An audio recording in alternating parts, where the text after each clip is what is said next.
لا بصيص ضوء بآخر نفق الحرب المظلم. روسيا لن توقف الحرب قبل أن تستسلم كييف، وأوكرانيا لن ترفع الراية البيضاء، ما يجعل أوروبا تتأرجح بشكل خطير على شفا صراع ربما يتحول لنووي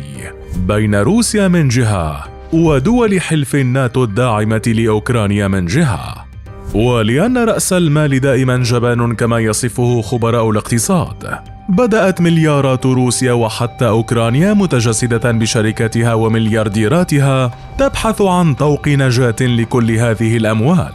فكان لسان حالها جميعا وكأنها اتفقت على ملاذ آمن واحد: هيا بنا وبملياراتنا إلى الإمارات، وخاصة دبي التي خصصت لها ستيب نيوز عملا وثائقيا كاملا يحكي قصة نهوضها لأسعد مكان على وجه الأرض. وفي حال اشتراكك بقناة ستيب نيوز وتفعيل زر الجرس، لن يفوتك أي من أعمالنا الوثائقية التي تناول بعضها أيضا الحال داخل روسيا بعد أن سجل اقتصادها هبوطا حادا إثر العقوبات والحصار وانسحاب الشركات الكبرى من البلاد. ورغم القفزات التي حققها الروبل عملة روسيا مستفيدا من ارتفاع أسعار الطاقة، إلا أن روسيا اليوم عاجزة عن تسديد ديونها بحسب مصادر غربية، وشركاتها التي كانت قبلا تجد ملاذا في دول أخرى لعقود، على رأسها سويسرا المحايدة عادة، إضافة للولايات المتحدة وبريطانيا وفرنسا، تجد ضالتها اليوم في دبي التي باتت قبلة لشركات وأموال الفارين من الحرب. لكن لماذا تسارع الشركات والمليارات خاصة الروسية منها نحو الإمارات؟ وهل حقا تحولت دبي إلى سويسرا الجديدة وانتهى الأمر؟ لا تتوقف عند هذا الحد، تابع معنا، لأن ما سيأتي في هذا الفيديو سيجعلك ربما موقنا أن عهد مدن أوروبا وأمريكا بطريقه للزوال، مع بدء عهد مدن العرب والشرق خاصة في الخليج على رأسها دبي. غلطة سويسرا ب1000. ما أن استعرت العقوبات الغربية على روسيا مجددا خلال قمة قادة مجموعة الدول الصناعية ال7، حتى بات الذهب الروسي الضحية الجديدة على مذبح هذه العقوبات، ما ضيق الخناق على سويسرا أكثر وأكثر، حيث كانت تجد في ثغرة الذهب متنفسا للحفاظ على نفسها مركزا ماليا لشركات الروس وملياراتها. لكن فأس الذهب وقع في رأس سويسرا التي اضطرت لتعقب 3 أطنان من الذهب الروسي دخلت إليها من بريطانيا، كل هذا مخافة أن تخل أو تنتهك العقوبات على روسيا، بعد أن كانت سويسرا على مدى عقود حلقة وصل بين أضخم شركات الروس والمشترين حول العالم. إلا أن تخلي سويسرا المفاجئ عن حيادها حفز رؤوس المال الروسية حتى تلك غير المرتبطة بالرئيس الروسي فلاديمير بوتين ولا تدعمه إلى الهجرة للإمارة الثرية المطلة على الخليج العربي، حيث يسارع تجار السلع الروسية نحو تأسيس شركات في دبي بعد أن أدارت سويسرا ظهرها لحياد انتهجته حتى منذ قبل الحرب العالمية الأولى، ودخلت في أتون الحرب الاقتصادية والعقوبات على روسيا في وقت رفضت دول الخليج العربي وبينها الإمارات فرض أي عقوبات سواء على الشركات الروسية أو الأوكرانية أو الغربية، ليس فقط لتنأى بنفسها عن الصراع، بل لترسم خريطة اقتصادية جديدة للعالم بدأت أولى خيوطها تظهر ببدء أكبر 3 منتجين للنفط في روسيا دراسة التوجه إلى دبي ونقل أعمالهم التجارية بالكامل إلى هناك، حيث تدرس شركة روسنفت التي تعد أكبر منتج للنفط في روسيا فكرة إنشاء مشروع تجاري في دبي،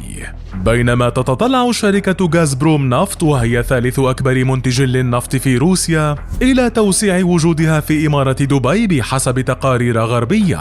أما لتاسكو التي تعد ذراع المبيعات والتجارة للوك أويل ثاني أكبر منتج للنفط في روسيا، بدأت بحسب التقارير الغربية دراسة الانتقال من جنيف وجعل دبي المركز الرئيسي الجديد للشركة، في وقت افتتحت شركة سولاريس كوموديتيز لتداول الحبوب الروسية ومركزها جنيف مكتبا لها في دبي مؤخرا، ما يشي بعزمها الانتقال قريبا إلى الإمارات العربية المتحدة.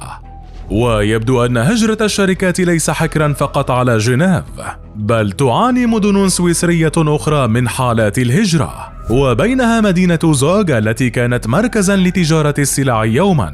حيث تخطط شركة سويك المسوق الحصري للفحم الروسي للانتقال من زوغ وإنشاء شركة في دبي، وهو الحال الذي ينطبق على يوروكيم أحد أكبر منتجي الأسمدة بالعالم، مع تواتر أنباء عن عزم الشركة إنشاء مشروع في دبي. ويبدو أن هجرة الشركات إلى دبي لم تقتصر على الروسية منها، بل أيضا بعض رؤوس الأموال الأوكرانية اتجهت للإمارات الخليجية وفق تقارير اقتصادية لتلتقي أموال العدوين وتعمل معا في دبي، التي أعلنت الحياد منذ اللحظات الأولى، لترث سويسرا التي لم يعد لها إلا أن تقف وتتفرج على هجرة جماعية منها باتت أمرا لا مفر منه بعد أن اتبعت خطوات الاتحاد الأوروبي وأمريكا وحظرت الصادرات القادمة من روسيا وأي تعامل مع أموال روسية، ما أعطى الدول الشرقية والشرق أوسطية أهمية أكبر، خصوصا وأن العقوبات الغربية نالت بالفعل من الشركات الحكومية في روسيا، وصعبت حتى على بنوك روسيا تمويل الصفقات المهمة، كما اضطرت كبرى شركات الشحن والتأمين لوقف خدماتها. وبينما كانت سويسرا في يوم من الأيام الضامنة لإعطاء الأمان لرؤوس الأموال التي تريد النأي بنفسها عن الصراع، جاءت فرصة دبي الذهبية التي لم تفرض عقوبات على الأفراد والكيانات الروسية. ولأن الاتحاد الأوروبي توافق على فرض حظر شامل على النفط الروسي بحلول نهاية عام 2022، يبدو أن مصائب سويسرا ستزداد مع إضافة الحظر المباشر على النفط، إضافة لعقوبات فرضتها سويسرا قبلا على السمسرة والمبيعات وتقديم الخدمات المالية على الفحم الروسي في أبريل، ما يشي بأن التفكير بالانتقال لبيئة أعمال آمنة أخرى لن يكون حكرا فقط على الشركات الروسية المستهدفة اليوم، بل بالنسبة لكثير من الشركات التي باتت تعلم بأن سويسرا وفق الأنظمة الجديدة لم تعد البيئة الآمنة لاستثمارات محايدة. دبي صائدة الجوائز. رغم أن دبي نجحت منذ زمن بعيد بالتحول لمركز مالي مهم بالمنطقة، إلا أن أحدا لم يكن ليتوقع هذه القفزة بأن تتحول لأهم مركز مالي في العالم، بعد أن ورثت بكل بساطة انحياد سويسرا لتجتذب الأثرياء الروس والأوكران ومن كل العالم على حد سواء. وبحسب مراكز دراسات اقتصادية متخصصة، فإن الإمارات تنبأت منذ عقود بما يمكن أن يحل بأموال العالم حال انقسم الكوكب إلى فسطاطين يوما ما حدا بها لتطوير بنيتها التحتية المالية لهذا النوع من اللحظات، إضافة إلى أن بنوك الدولة نمت مؤخرا حتى غدت مرتكزا لتمويل تجارة السلع بما تقدمه من تسهيلات ائتمانية متجددة للمجتمع. كما عملت دبي تحديدا خلال الأعوام الماضية على إنشاء عدد كبير من مناطق التجارة الحرة لاستغلال قربها من منتجي الطاقة في الشرق الأوسط، مع تخفيض الضرائب لحدود تجعل الاستثمار فيها مغريا ويقربها بشكل حثيث لتتجاوز أصحاب المراكز المالية العالمية الأولى مثل سنغافورة ولندن وجنيف وستانفورد، خاصة وأن هجرة رؤوس المال إلى الإمارات لا تقتصر على الشركات. فبحسب تحليلات بيانات الهجرة التي تجريها شركة هانلي أند بارتنرز، يبدو أن أكثر من 15,000 مليونير روسي فروا أو سيفرون من البلاد، إضافة إلى أن أوكرانيا ستعاني من نزيف بأصحاب الثروات الضخمة، حيث من المتوقع أن يكون 2800 مليونيرا أوكرانيا قد غادروا البلاد بحلول نهاية العام 2022.